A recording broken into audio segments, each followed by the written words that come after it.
Hello, and welcome to a Purpose-Driven Marriage podcast. We are Duane and Nadine Stewart, and we love any and all things marriage. You've tuned into the right place if you're looking for actionable, practical tips to help you overcome real-life obstacles common to real relationships. We're here to help you strive for a marriage as God has designed it and not as the world has defined it. Because why settle for a good marriage when you can have a great one? Last week, we mentioned that we would be doing an anniversary episode this week. Our 26th anniversary is coming up this Thursday. You have planned, Nadine. I don't know. I have to ask my husband. But we're really excited because our anniversary episodes are usually when we like to take the time to talk about some of the lessons that we learned in in this case, our 26 years of marriage, which is a really long time. Yes. That's over a quarter of a century. Yes. But we decided to do something different. Normally, we would pick our top 5, top 6, or, whatever. Like last year, I think we each did 3. I think you snuck one in. I think we end up doing like 7 because you end up... I had one more. Yeah, you had one more. You always have one more to add. And we just could not come up with only 3 or 4. And so we decided to just go all out and give 26 lessons that we've each learned in the 26 years that we've been married. So that's 52 lessons. And we're not doing it all in one episode because there's just no way. Yeah. I mean, in fact, trying to do 26. That's a lot. It is. Trying to do 26 in this one episode is already like a big undertaking. So what we're going to do is, I told Duane we would do almost like a rapid fire type of thing because he's got lessons that he's learned that he's going to share with everyone. Right. If you're a lady listening to this, hey, feel free to forward this to your husband because maybe some of these lessons will resonate, or maybe it will help in some way.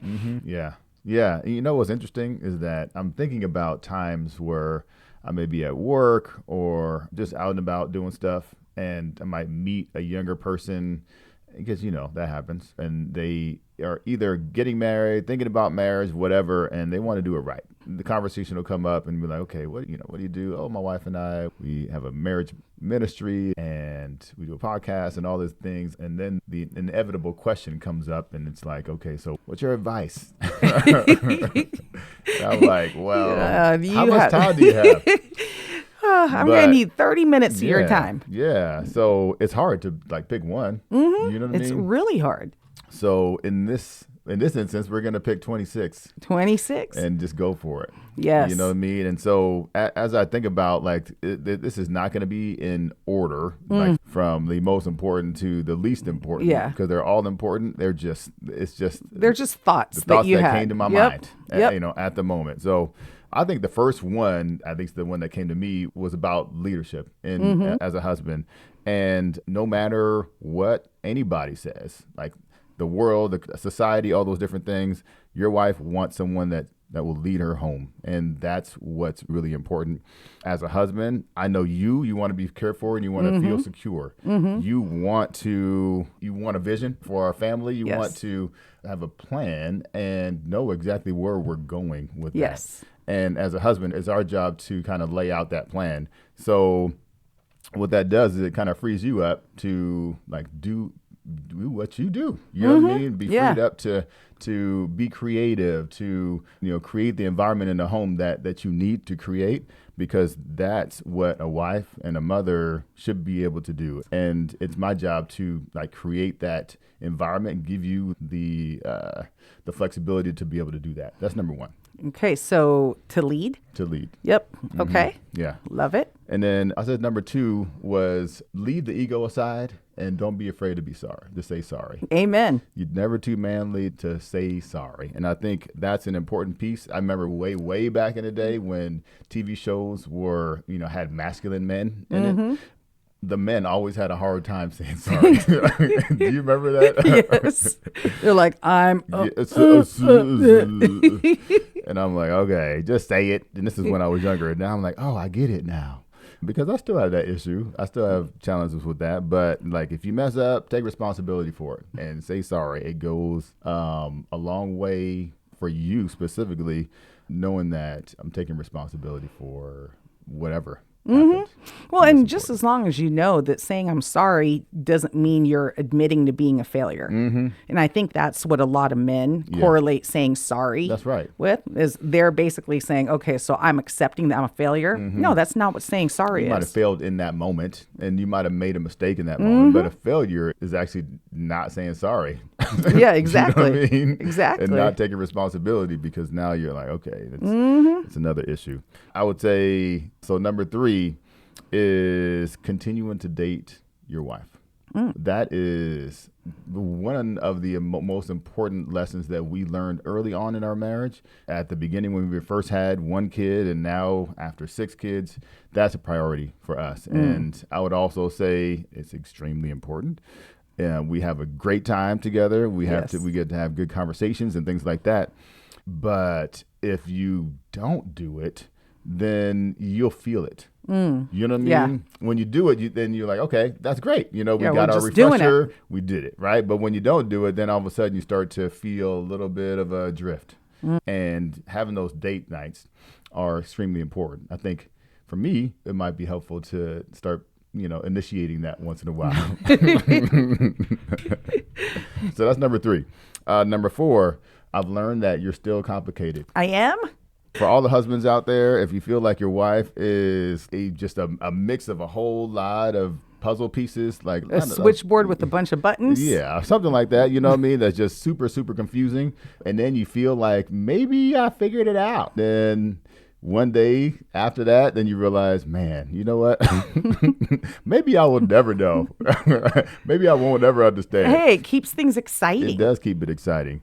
But, she's complicated in a good way. I mean, It keeps us on our toes. It helps us to always be seeking to understand and learning more about my spouse, about you, Nadine. So I learned that. So that was number 4. All right. Number 5, love language. Yes. We talked about this a little bit, and Yes, I think that was so important for me to understand that, because it helped me to continue to fill you up. Okay. Because if I'm not filling your love bank, then it's just going to make it a much more difficult process, for us. And so I want you to feel loved. I want you to feel cherished. I want you to just love being around me, and I want you to feel fulfilled in our marriage. And in order for me to be able to do that, is I need to understand, how to love you. And I mean, after 26 years, we figured it out. Yes. You know what I mean? Now I just got to keep doing it. But also you're complicated. So sometimes the goalpost changes. My love language changes too. It does. That's what I was thinking about. So I'm like, yeah. I mean, there's 5 of them, so I guess it's not that difficult. You can just try a different one, maybe, if that first one didn't work anymore. You gotta keep going back to the well, and you're like, well, shoot, that didn't work anymore. Now what do we do now? I've evolved. Yeah, you have evolved. Number 6, don't underestimate the power of a vacation. Vacations are so important. I love vacations. I know. Why you love vacations? Because we get to spend alone time together. Yeah, that's very true. And I would say, don't underestimate the power of a couple's vacation, because with kids, it's all good. It's fun. Something to look forward to. We go to some place where we can visit things and learn history, go to Disneyland, go on some rides, and go to the beach. But I'm telling you, when you get to spend some alone time with my one and only, there's nothing better than that. I love traveling with you. So it gives us something to look forward to. Well, I love it too. Yeah. The other one is, this is number 7, I think now. So keep me on track, please. Yes. Arguments. Okay. You don't have to win all of them. Don't even try to win them. That's not really the goal, right? And I think as guys, we have to understand that it's not a competition, because we get really competitive. And if you feel like you won, then sometimes you lost. Or I've lost. Or you've lost. And in which case the relationship loses. That's right. Because you have to look at the big picture. Like, what's most important in the situation? Winning or doing the right thing? Yes. Or, is it like making sure that our relationship is solid? I think that's what's most important. How does this discussion or disagreement end so that we can be in a better place when we move forward? Yes. I think that's like a big one. But within that, which is number 8, take time to listen. Okay. understand what's most important with you, and as my spouse. There is a tremendous difference between hearing and listening. One of the most important things that I've learned is to really listen and respond to my wife during conversations, as opposed to just hearing. And when I actually listen to you, that's seeking to understand and trying to dig a little bit deeper to understand what's underneath that first layer. And then once I get to the second layer, what's underneath that? So we can get to like the core thing, whatever's going on with you at that moment, so I can truly help. You know what I mean? Because we're fixers, right? Yes. I'm a fixer. And if I'm truly, thinking about what's on my mind, I'm like, okay, so how can I get the most direct avenue to just fixing this issue, whatever that is, right? And sometimes I just want to stop at the first thing, but you want to just continue to listen and dig deeper. Yeah, sometimes I just need to talk it through. Yeah, you do. I just need to process it. And sometimes I need to give you time to do that. Yes. I think that's important. So that was 8. Number 9 is interest. Make your interests my interest. The things that are important to you are important to me. Yeah. Sometimes we want to be selfish and just think about the things that are important to ourselves because, you know what? It gives us happiness. But true happiness is seeing you as my spouse happy. So the dreams and the goals and all the things that you have aspired to in life, I think that's something that I should be focused on too, because we're one couple. And in order for us to really progress and to grow as a couple intimately and in oneness, we need to work towards the goals that we have. So me helping you and being invested in the things that you are invested in, I think is really important, because all that does is say that it shows you that I love you because I'm thinking about it. Yeah, and it doesn't mean forgoing or ignoring your own interests. It just means that you show interest in the things I'm interested in. Yeah. Right? In addition to what you like to do. Yeah. Yes. Love that. Yeah. That's awesome. Okay. So number 9. So I wrote down one that is contributing around the house. Yes. And not necessarily just the honey-do list, because you have a honey-do list. I think every woman has a honey-do list where it just gets longer and longer, and eventually we get to it. But we get to it. You know what I mean? You don't have to complain. I'm getting ready to look for a handyman, babe. Our honey-do list is so long. I know. He's like, stop asking me. It's only been 6 months. No. And so it's not about that. It's about like doing chores, contributing around the house, doing the things that are like the everyday things that are important, because that's what keeps sanity in the home. Yeah. Keeping clutter outside of our bedroom. You know what I mean? Yeah. Making sure that everything is organized so that you can have a free mind. One of the things that I heard just recently when it comes to chores is a term called chore play. Chore play. Chore okay. play. What's that? So chore play is a term that seemed to be coined in reference to how chores can lead to something else. Can spice things up.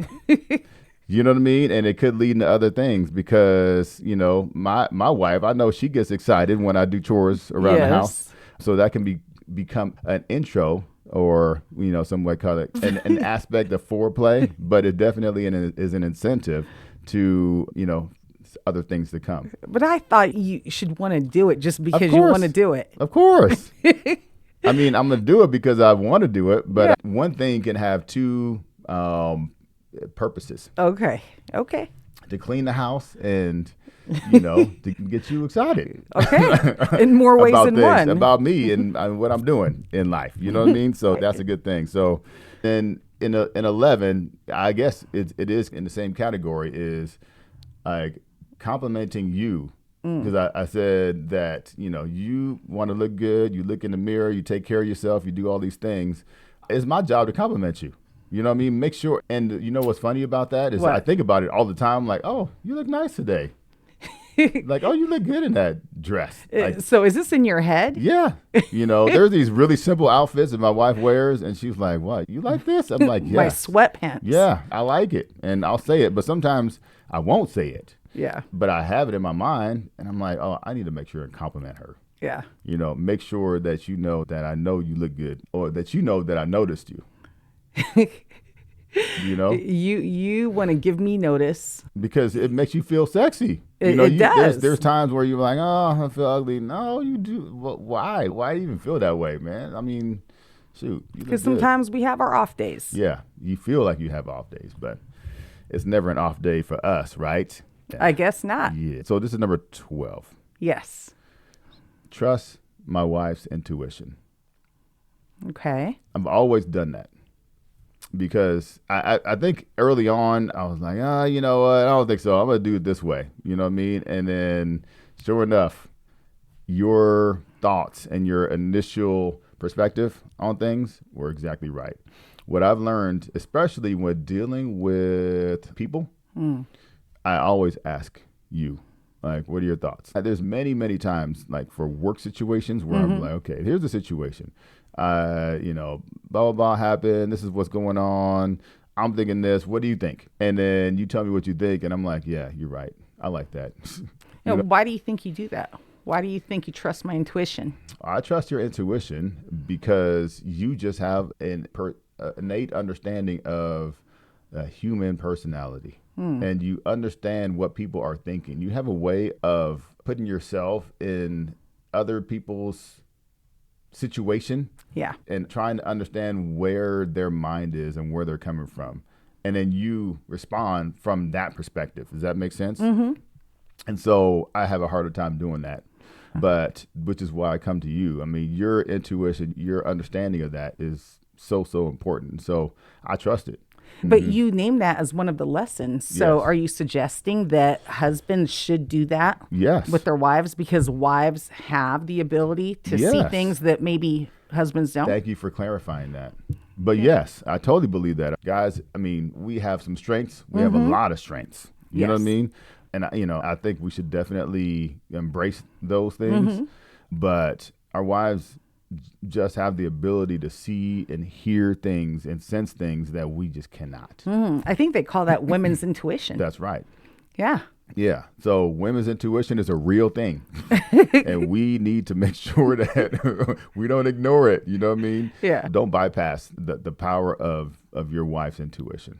I think that's important. love that, babe. Yeah, that's good. So 13. 13 is, over 26 years. I never really knew this was going to happen, but in our 20s, we were different people than we are now. Yes. And it said, it's a really good thing that the woman that I married is not the woman that I have in front of me after 26 years. It's a good thing because you have grown as a woman. When you were younger, we were young, we were immature in some ways. We were young in our faith. We were just young in experience, right? In our careers, all those different things. And through our relationship, growing in Christ, growing as a couple, and also as parents, yes. we've just evolved into better people. Yeah. Like if you're not a better person and a more mature person that has grown over 26 years, you have to look back and say, what in the world happened? Right? And so because that's the case, I think we all have to grow together. I think that's important. But knowing that is the case, we have to embrace the changes that have been made, that are being made within both of us. So yeah, and this is also why people can't do a set it and forget it approach to their marriage because we both change, right? Like who our friends were 25 years ago, 30 years ago aren't going to be the same people necessarily as they are now. So continuing to be involved in each other's world is so important, and it keeps things interesting. That's right. Yeah, it does. It does. I mean, I do get excited about what we are going to be, after we become grandparents, after our kids leave the house. Yeah. Once we get to 60 and stuff like that, it's going to be cool. I don't even know what that's going to look like. But number 14, don't be a party of no, right? Be open, be flexible, right? It's very discouraging when you come to me and you're like, hey, I have an idea. And my first thing is no, because I'm not flexible or I don't want to change or it's like a fear of doing something different, you know what I mean, that I might not have thought of or whatever. It's a good thing to kind of explore new and different ideas because you never really know exactly what's going to happen from that. Yep. Well, it goes along with my intuition. Yes. Right? If I've got an idea, I might have a Yeah. good intuition. Explore it. Yep, exactly. Explore it and kind of go through the process, and it may still be like maybe do it later or something like that, or it might be a yes. You know what I mean? So, but I feel like shutting it down is the wrong answer. It's the wrong It's answer. the wrong answer. No woman likes to hear a shutdown. That's right. All right, Nobody so wants to hear that. So 15. 15. Take time to say I love you. I think this is really important because as a husband, I already know I love you. Yes. And I expect you to know that I love you. But as we all know, as male figures, you need to hear that and see it every day. You know what I mean? You need in your mind to feel like I've chosen you today, tomorrow, the next day, you know, throughout the week, because your mind works differently than my mind. If I say I love you, like I said I love you when we got married, and I say I love you sporadically throughout the week, and it's like, okay, that's good, but it's not really. You know what I mean? You need to hear it. So, and I'm okay with that now. You know what I mean? I think I understand what's necessary, what's required of me at this point. And so taking time throughout the day to make sure that you know and understand that, hey, you know, I'm your husband. I love you. I'll send you little quick text messages and things like that. I think that's a cool thing. So I just want to make sure, even if I'm busy and I think about it, I'm like, I'll shoot it out there. I love those text messages that you send me each day. Number 16, don't let parents interfere with our arguments, especially, but relationships. Oh yeah, but we also learned friends. that. We learned that early on. Yes, we did. And we learned it actually just from the advice of people that we were being mentored by. Yes. Because they probably went through it and, you know, had some challenges. But I think that's really important because we have to protect our relationship. You know, it's great to get advice from our parents because that's what we do. We get advice from parents and stuff like that. We're going to give advice to our kids. But when it comes to arguments and things like that, your parents are going to take sides. Oh, Probably 100%. They're going to do that. Yeah. And then friends also take sides. So it's important to make sure that we do not allow them to kind of interfere in that process. Okay. I think that's important. 17. But it's also good to have disagreements. You know what I mean? It's okay to have disagreements. Conflict is not our enemy. It's actually an avenue for growth. Okay. And intimacy and oneness. One thing that I've learned is that the Bible talks about it says the fear of God is the beginning of wisdom. I think a healthy fear of disagreements and conflict is actually the beginning of intimacy. Okay. So when you really think about conflict, it's something that could either break you down or help you grow. So you're not saying the healthy fear of conflict, but more so the healthy acceptance of conflict is the beginning of intimacy. Yeah. Okay. Yeah. So because I say healthy fear because you have to understand how it can split. Okay. You know what I mean? It's like a fork in the road. You can either go one way, which is the wrong way, or the other way, which is the right way. Going up in that same direction is a good thing, right? Because you're addressing the conflict. But if you do it in the right way, it'll lead to growth and intimacy. If you do it the wrong way, then it could lead to like separation, right? And that's not necessarily a good thing, but embracing it is the most important piece. So just understand that. Like, that's what we've kind of come to understand, and I think we've definitely grown closer because of it. Yeah, exactly. You don't have to run away from disagreements. You could disagree and still love each other and come together. Because in the past, people felt like disagreements were the beginning of the end. And it's not the case. I used to think that when we were dating. Remember that? First argument, oh my goodness, we're never going to be together. I thought we were going to get married. And now we're arguing, right? But that's not. I think we turned out okay. No, it was more so, we're arguing. I guess this isn't meant to be. Goodbye. Well, that was you. That was you. It was all me. That's really on my wife right there. That was all me. Okay. 18, study the word and pray together. We pray, even in our busy times, we try to pray as much as possible. In the morning before I may leave for work, in the evening, we pray before our podcast. We try to sit down and just discuss things. And what I love is the times where I may be or she may be going through a devotional and like, oh my goodness, this is something that maybe we should all hear, you know? And so we just kind of talk through it and stuff. I love that stuff. And so growing in your relationship with Christ will also help you to grow as a couple and just feel it is actually an intimate process, is an intimate thing to actually pray together because you just feel closer because you're hearing each other's hearts. Yeah. So that's really what you're talking through. You're talking from your heart. Yeah, prayer provides protection, right? Remember that study that we talked about where couples that pray together every day, their divorce rates are less than 1%. It was like 0.0052. Yeah. It's crazy. So a family that prays together Stays together. That's right. 19. Okay, 19. So as my partner, you're going to help me grow. Yes. And you have 100%. And I think we've heard that over these years that I would not be the man that I am today without you. You've helped me grow exponentially in ways that I have never even really dreamed about. You've seen things in me that I didn't see myself or I didn't have the confidence to explore. So I think as a husband, your wife makes you a better man. And because she sees the vision, she sees like the potential, and she's like, okay, let me take that and cultivate it and help him to see what that actually can look like, and then, let him fly. What was the passage? He who finds a good wife finds a good thing. That's right. I found me a good wife. Yes, you did. I did. Number 20. I think this is more of a cultural thing, but I've seen a lot of videos on this, so maybe I'm not like alone in this, but I've learned to be a better sharer of food.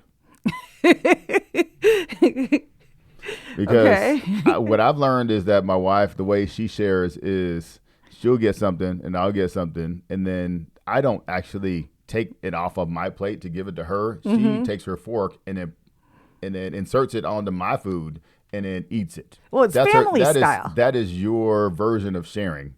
I never grew up like that. Yeah. But that's kind of what I needed to learn.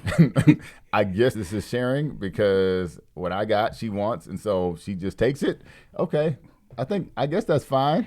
Hey, when we eat together, I don't care if it's on your plate or my plate or a plate that we share. It's family style. I know. We're eating together. Yeah. So we are sharing whatever we order. Yeah. So now we rarely get the same thing because I know that, all right, so she's going to want this, so I'm going to get something that she wants to eat too. Hopefully I'll eat some of hers, but usually it's just one way, I think. But babe, it also creates intimacy. Yeah. Right? Isn't that what you want? I think for you. Yes, it does create intimacy if it for feels me. that way for you, I'm good with it. Well, it's an intimate thing between the two of us. 21. Let's move on. Protect your marriage bubble. I think these are things that as we're getting to 26, it's really important to make sure that we are a couple. We're one. We have to make sure and protect the sanctity of our relationship from any outside dangers, whether it be relationships that we shouldn't be in at work or just friends, maybe a female friend or whatever, or just toxic other friends that don't share the same values as us. Yeah. Electronics like the social media and things like that. We got to protect ourselves from those things. Just protecting our marriage from outside challenges and obstacles that can really thwart our progress. I think that's really important. So keeping a keen eye on what's out there and what's not going to be good for us and keeping that out, protecting yourself from that. I think that's important. And also, like number 22 is being in tune with your relationship so keenly that you recognize when something's a little bit off. Like when you need a little bit of a tune-up. You know what I mean? I think as people are driving a car or working with anything that's mechanical, you start to see times when things are not working, like the engine ain't running exactly the way it did when it was brand new. Yeah. You know what I mean? Like, oh, it's kind of bumpy now, or when it starts up, it doesn't start up quickly as it used to be before. I think that's the same thing that we need to have when we're as a couple. You need to recognize, okay, well, shoot, she's acting a little bit different today. Yeah. Or I'm feeling a little, separated from her. You know what I mean? I'm not feeling the intimacy that I felt before. Something's off. You know what I or mean? maybe it's a season where you feel off, right? Exactly. And so that's time to, to sit down and check in. Okay. You know what I mean? But you have to recognize that. I think that's the most important thing is to either have some kind of diagnostic, still related to the To the car. But I think that's really important because everybody senses it. But then what do you do about that? Yeah. Because otherwise you'll just continue to drift. Yeah. further and further apart. And that's never a good thing. Number 23, find a hobby. Find a hobby. Hobby. On your own or together? No. Sometimes you just need a hobby on your own. Okay. Yeah, I think that's important. Yeah. Like whatever you do on your own, that's good. Yeah. You know what I mean? Go and, a healthy hobby. A healthy hobby. Yeah. Yeah. I love golf, right? So I play golf. That's a hobby. Working out, doing stuff like that. Those are all cool stuff. I do things with our kids, like son. We'll go to football, baseball games and stuff like that. Those are fun, right? For you, I think it's really important for us both to have something outside of the home that's a healthy thing to do that we can go out, get refreshed, and then come back and be good. You know what I mean? That's a good thing. Yeah, I think so too. I think so too. It's our outlet. That's right. Outside of one another. Like for me, I love going and hanging out with friends. Right? Oh, it's funny you say that because that was my next one. Oh, that was number what is 24. I said friends are the X factor.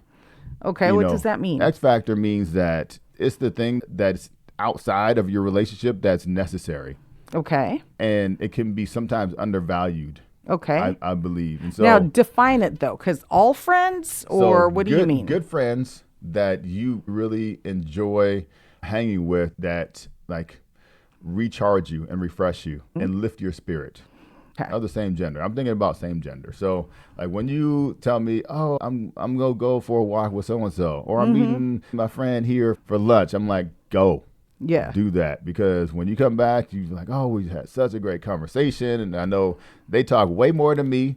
You know what I mean? And they're probably way deeper and stuff. So I love it because I know that it just fills you up and it recharges you, and you feel just so much lighter because sometimes you are giving so much, you know what I mean? You're pouring into people, and sometimes it's nice for people to be doing the same thing to you. So you're saying the lesson is like be supportive of your wife having 100%. friends outside of the relationship. Yeah. As long as it's not like every day. Yeah. You know what I mean? Intervening with like, hey, I thought we was going to hang out tonight. No, I'm going out with the girls. That's different. Yeah. You know what I mean? That's a different thing. So you can do that once in a while, but not, so anyway.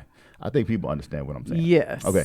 25. 25. Have a shared purpose in marriage. Okay. It is so fulfilling when you and I have one goal in mind and then we are both doing it together. Yes. Like we're going for it together. This is one thing, right? So when we set out, like God put it on our hearts to invest in marriages, then we go out and we do it. Right. Yes. And so this is part of it. And so I love it. And so we have a purpose within our marriage. So whatever that is for people, whether it might be a serving thing, it might be, something that you're both good at, that you can get together and create a legacy for the future, either for your kids or just for whoever out there that you can affect and impact. That's an important thing because the way that we've grown through this whole situation has been awesome. You know what I mean? Yeah. So I think just having a purpose is really important. Yeah, it's been good for us. Yeah, it's really creating good. that shared meaning, shared purpose. It's been fantastic. That's a great lesson. And I think, and this one was the last one, it was interesting because it's something that I think just came up. Not just came up, but it's something that I realized that I probably need to work on more is not avoiding difficult conversations. This is number 26. Okay. Sometimes you know that there's something that you need to discuss. Yeah. Whatever it is, right? And, it could be about finances. It could be about, different aspects of just your a home remodel relationship. It could be a home remodel. It could be whatever, right?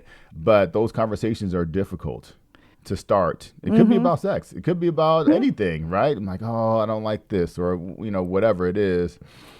not avoiding those conversations, or even though there might be something that you might bring up that you might want to bring up and I'm like, I don't feel like talking about it. Mm-hmm. You know what I mean? Yeah. Those are probably the things that you need to talk about the most. Yeah. Well, because usually those hard conversation topics are needs that we have that haven't been met. Mm-hmm. And so that's what makes them so hard to talk about. Yeah. Because I'm like, now I got to get deep, and now I got to probably come to a realization that there's something that I need to work on. You know what I mean? Yeah. And I think that's important. I think that's a tough thing to accept sometimes. He's like, okay, I know there's always ways that I need to grow, and you as well, but starting those conversations and saying, okay, all right, I'm committed to doing this now, instead of trying to avoid the conversation altogether.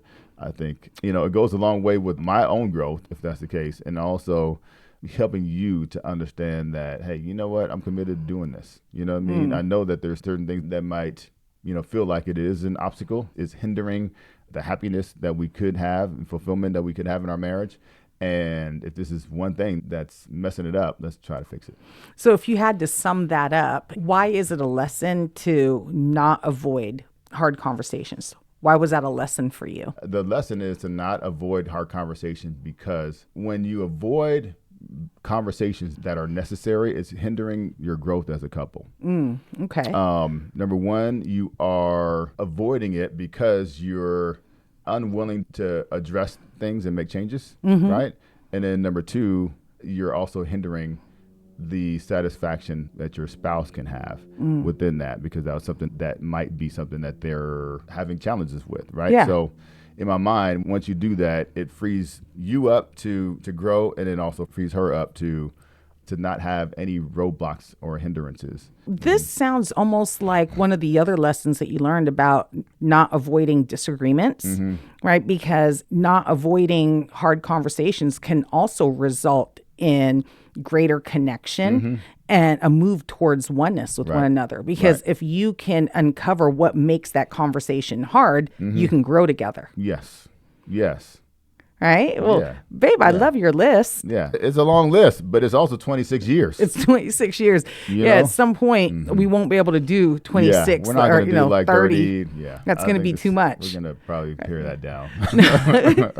No, but this is great. I love hearing you talk about these lessons that you've learned in our 26 years together. I'll tell you what. I mean, there's more. You know what I mean? I'm sure there's so many more that I've learned that I didn't put on paper and that other people have learned too. But I think it's important to be thoughtful and to reflect on some of the things that we've gone through as a couple and even as an individual, because as you do that, you start to really appreciate your marriage and your relationship and just the experiences that you have. And it makes you excited about, okay, all right, so I know there's more in there, so let's continue moving on. And, there's another one. Let me write that down. You know what I mean? Yeah. I think it's really fun. Well, I'd be curious to know if there are any other lessons that other people can share with us. Yeah. So if there's anything that you'd add to Duane's list as a husband, right? As a husband, what lessons have you learned in your years of marriage that has really served you and has helped you, and you'd be willing to share with other people